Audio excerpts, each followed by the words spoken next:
Entrevista Venevisión. Líder en opinión. Por tu canal independiente, Venevisión. Bienvenidos a Entrevista Venevisión Matutina. Hoy recibimos a Andrés Eloy Méndez. Él es integrante de la Asamblea Nacional Constituyente. Gracias por estar aquí con nosotros. Muchísimas gracias a ti, Lirio. Hoy en la mañana en Venevisión, sabroso.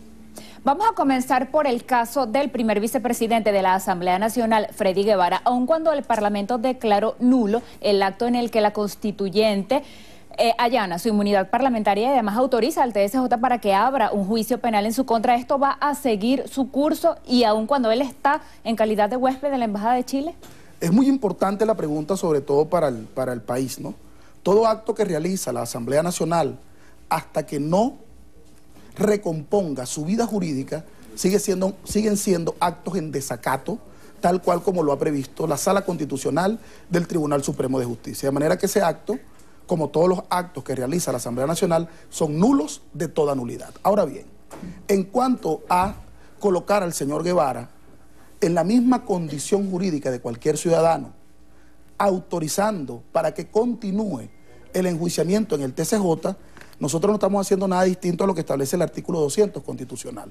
La pregunta es por qué lo hace la Constituyente y no lo hace la Asamblea Nacional.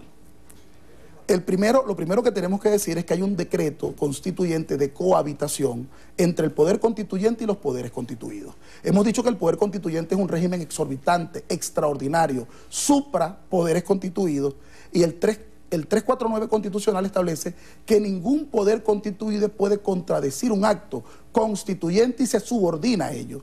De manera que no hay aquí ningún conflicto. Lo que hay es una asamblea en desacato e inobservando el mandato constitucional de la supremacía constituyente. Al respecto, la constituyente, cumpliendo el espíritu del artículo 200, lo que realiza es la autorización para continuar el juicio. Autorizamos para continuar el juicio. Entonces vienen frases rimbombantes y algunas palabras rimbombantes que la gente puede de pronto percibir más allá de la verdad. Allanamiento. Entonces la gente dice, bueno, le van a allanar la casa. No, allanamiento es poner llano. Allanamiento viene del término dejarlo llano. ¿Qué significa dejarlo llano? Ponerlo igual que Lirio, igual que Andrés Eloy, igual que todo el mundo. Ponerlo llano, sin ningún beneficio. Sino que vaya como un ciudadano con respeto al debido proceso y al derecho a la defensa, que por cierto lo quedamos esperando en la Asamblea Nacional Constituyente, prefirió evadirse a la Embajada de Chile y ampararse en la Constitución de Pinochet, que sigue vigente en Chile. Bueno, allá están las faldas de Pinochet, el señor Guevara, pero dejó detrás una estela de incendios, muertos, daños al patrimonio público y un profundo daño que hay que curar, que es la incitación al odio entre venezolanos. Deténgase allí. En eso de incitación al odio vamos a hablar sobre esta ley constitucional por la convivencia pacífica y la tolerancia, que comúnmente se está llamando ley del odio. Primera crítica que recibe: ¿por qué la Asamblea Nacional Constituyente se está dedicando a emitir leyes, tarea del Parlamento, y no a redactar la nueva Constitución? O por lo menos todavía no está claro cuándo va a estar lista esa nueva Constitución. Dos precisiones, Lirio, ¿no? Lo primero, que la ley no es del odio, la ley es contra el odio. Contra el odio. Y tenemos que cuidar mucho los códigos por aquello de la ética en el discurso y por aquello de que cada palabra cuenta. Es ley contra el odio. Legislación además que no nace en Venezuela. Las leyes contra el odio adquieren su ciudadanía legislativa en Alemania hace aproximadamente 3 décadas. Las leyes contra el odio, además, tienen un pacto marco. Después de la Segunda Guerra Mundial y el Holocausto nazi, las Naciones Unidas nacen después de 1945, y establecen el Pacto Internacional de Derechos Civiles y Políticos de 1976, que entra en vigencia. Y en su artículo 20 prevé que todos los estados suscritos de este pacto deben tener leyes que contengan el odio y la instigación al odio en el hecho y en el discurso. Eso lo prevé el Pacto de las Naciones Unidas. Más bien nosotros teníamos una mora, te puedo decir. En Canadá, por ejemplo, tiene más de 2 décadas vigente la ley contra el odio. Y establece 14 años de cárcel a todo aquel que incite al odio. En Colombia tenemos una sentencia del 2007, ratificada en el 2010, contra los discursos de odio. Porque es que el odio, Lirio, es sumamente peligroso para cualquier sociedad. No olvidemos que el odio fue lo que movió la Segunda Guerra Mundial, que es el peor recuerdo que tiene el mundo. ¿El odio contra quién? El odio contra los negros. el odio contra los homosexuales, el odio contra los judíos y el odio contra los comunistas. Ahí se basó el nazismo y el holocausto. Ese odio fue el resorte psíquico, el convencimiento perceptual de un colectivo de ir a una guerra contra su prójimo y más allá de su frontera. Y eso lo conjura el mundo en el Pacto de Derechos Civiles y luego lo incorporan a su legislación interna países como España. Por ejemplo, España en su artículo 510 en el Código Penal español pena duramente cualquier delito contra odio, cualquier incitación al odio. Países que lamentablemente por el nazismo alemán y por el franquismo o el fascismo español tuvieron que rápidamente imponer leyes que contuvieran este fenómeno. Nosotros lamentablemente en nuestra vida republicana no habíamos vivido un profundo odio, por lo menos no, esta generación, de un sector hacia otro. Jamás, Lirio, habíamos visto venezolanos que personas por tener este color de piel que tú y yo compartimos pasaran por Altamira y fueran prendidos en fuego por parecer o ser o tal vez ser algo, o por cómo se visten, o por sencillamente decir en algún espacio que eran chavistas. Había una autorización moral y ética muy rara en esos espacios para quemarlo, para golpearlo. Se nos inoculó, y no sabemos exactamente en qué momento, pero en los últimos años, el odio entre venezolanos. Decía Buda, para hablar del budismo, que no hay peor mal que el odio en la humanidad. Es el peor mal que puede tener. Por ello las sociedades civilizadas han desarrollado leyes contra el odio y han desarrollado todo un articulado cómo implementarla, incluso con normas muy bien definidas con los medios de comunicación. ¿Por qué haría falta en Venezuela esta ley contra el odio si ya, por ejemplo, la Constitución que usted tiene en la mano contempla la prohibición de la propaganda de guerra? Porque la propaganda de guerra y la intolerancia y los hechos físicos de agresión y violencia son consecuencia del odio. Y tú tienes que atacar es la causa de fondo. Por eso es que los alemanes, primero que todos, cuando vieron la posibilidad de tener inestabilidad en su sociedad, lanzan la ley contra el odio. Nosotros nos vimos obligados, después de 1.280 heridos y mutilados, después de 120 personas muertas y un poco más, con razón central, el odio político y un poco el odio también racial, nos vemos obligados a acelerar y a darle entrada a Venezuela a esta contención contra el odio. La Constitución prevé no hacer propaganda de guerra, prevé no discriminar y no a la intolerancia, pero el odio es la causa inicial y es la que hay que atacar. ¿Qué gano yo con ir a penar cada vez que hay un acto de intolerancia si no detengo a quienes instigan la causa, que es el odio? Hay una demostración causal desde el punto de vista del psicoanálisis hasta desde el punto de vista psicosocial. Hay una relación axiológica causal entre la instigación al odio y posteriormente la violencia contra sectores de la sociedad. Si no, veamos los tutsis y los hutis en Ruanda, desde ese famoso radio, lamentablemente famosa radio, cómo incitaron a la confrontación al odio y después hubo que recoger 800.000 muertos en Ruanda. Muy peligroso ese tema. Ahora, la aplicación ya de la ley, ¿quién o cuál organismo va a decidir lo que se considera odio, si el odio pues es algo intangible, es un sentimiento, y cuál es el alcance? O sea, ¿quiénes son susceptibles de ser sancionados por esta ley? El sistema judicial venezolano, al igual que el sistema judicial español, canadiense, alemán o colombiano, son los encargados de tipificar el hecho. El hecho es instigar al odio desde la acción o desde el discurso.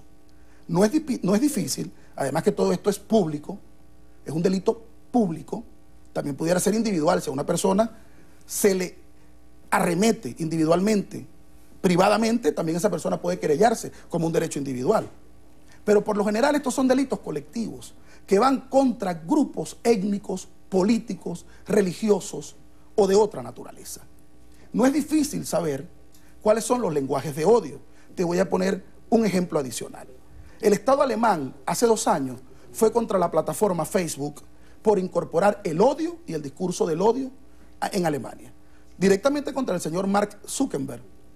Esta demanda fue ganada en instancias internacionales por el Estado alemán y hubo que adecuar las plataformas 2.0 a la tradición republicana y a la paz del Estado alemán.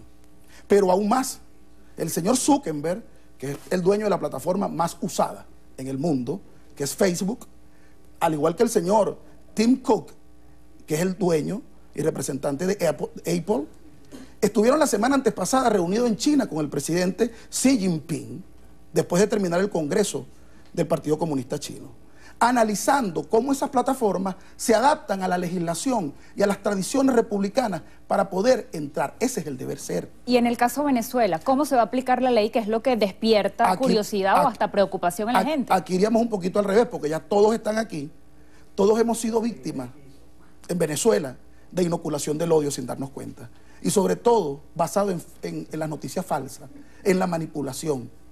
Esta legislación nos va a permitir tipificar claramente los discursos, los hechos de odio en redes sociales, en medios de comunicación o en actuaciones individuales o colectivas. Organizaciones civiles, como por ejemplo Espacio Público, ha dicho que esta ley cercena la libertad de expresión, y algunos representantes políticos, sobre todo de oposición, han dicho que persigue criminalizar la disidencia para evitar que haya críticas a la gestión del gobierno o al descontento que puede haber con la situación social o económica de Venezuela. ¿Cómo hacer para que esta ley no sea discrecional? Y detállenos las sanciones que incluye desde penas monetarias en unidades tributarias hasta años de cárcel, de prisión. Hay dos cosas que pudiéramos decir sobre Espacio Público, su prontuario y los líderes de oposición en cuanto a la libertad de expresión.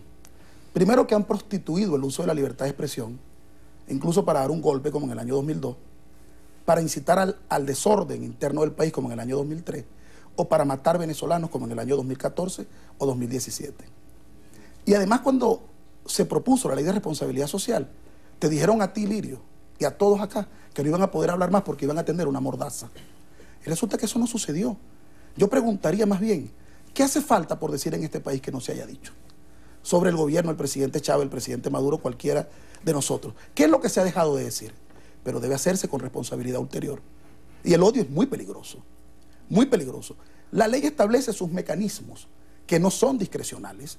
Son mecanismos que respetan el debido proceso, el derecho a la defensa, y los órganos de investigación penal deberán tener los elementos de convicción y de prueba para ir a un juicio justo ante el sistema judicial.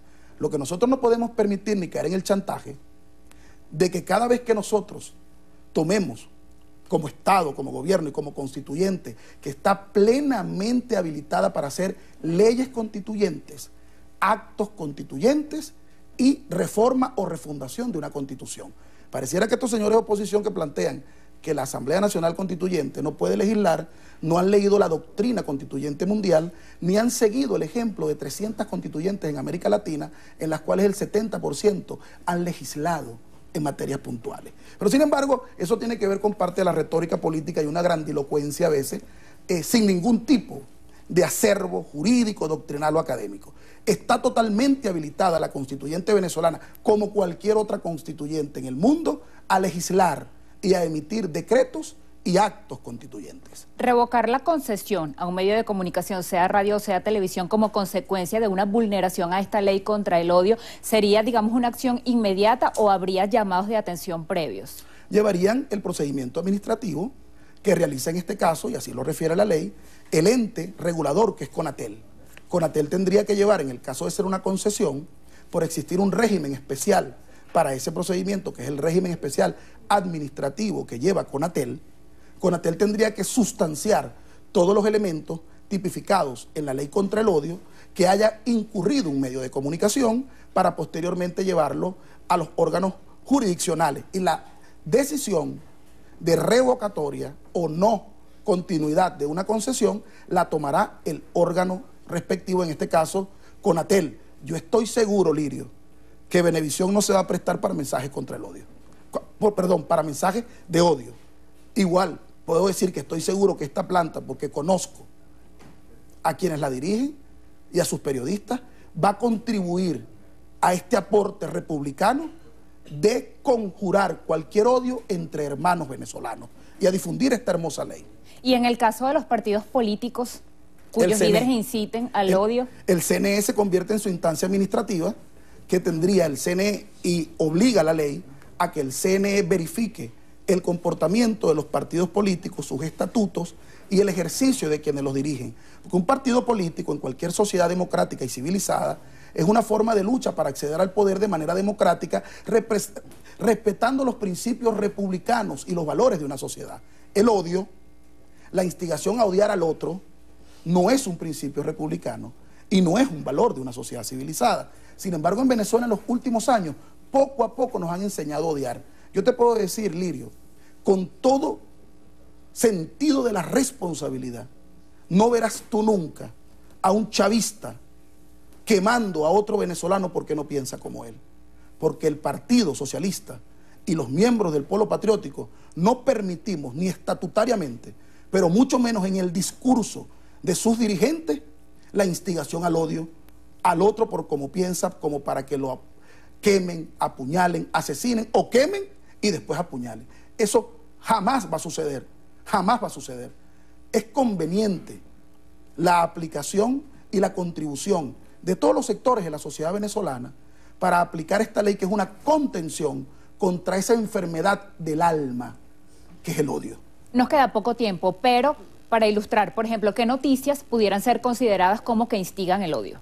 Noticias que claramente, en la semántica expresada, establezcan o inciten a un grupo social por sus excusas de supremacía, pensamiento político, religioso, o ahora esto que está muy de moda del señor Trump, la supremacía racial, vayan en contra de otro sector, colectivo o individual, por una condición política, religiosa, étnica o racial. Eso es perfectamente identificable. Y más bien el exhorto que nosotros haríamos desde la constituyente y desde el espíritu de la redacción de esta ley, que allí quedó en el libro de debates para el país, a los medios de comunicación, es que nunca, nunca más, y lo he hablado cuando estuve en Conatel, con la directiva de varios medios, no nos convirtamos, primero no caigamos en el chantaje de la libertad de expresión, que nos van a tal, que eso es mentira, pero segundo, no nos convirtamos en espacios confortables para quienes tributan al odio. Al contrario, son nuestros hijos, son nuestros nietos los que van a ser víctimas de una sociedad donde nos odiemos. Seremos nosotros los que estamos obligados a conjurar y a expulsar del ejercicio político y social en Venezuela el odio entre venezolanos. Bueno, y el primer enemigo de la paz pública y de la convivencia ciudadana es el odio. Y el odio tiene una personificación en Venezuela, varias, pero hay una, el señor Guevara. Lee todos sus tweets, mira todas sus declaraciones e incluso ve cómo felicita a los guarimberos disfrazados de templarios y de una especie de esvásticas, etcétera. Cómo lo felicita por incendiar, por matar a Figuera en Altamira o por de pronto golpear en el CCCT a un señor que por ser muy robusto y parecerse al profesor Escarrá, había que darle una pela, una golpiza. Yo sé que ni tú, Lirio, ni ningún venezolano se siente reconfortado en ese discurso y en esa cultura del odio. Gracias por haber venido esta mañana, tema muy amplio. Muy contento de estar aquí y pido al pueblo venezolano que revisemos con calma y contribuyamos todos a una implementación sana de esta ley que, repito, ya está en vigencia en las Américas, en otros países y ahora entra en Venezuela para hacer del odio un mal recuerdo lejano. Gracias nuevamente. Despedimos a Andrés Eloy Méndez, integrante de la Asamblea Nacional Constituyente. Gracias por seguir Entrevista Venevisión.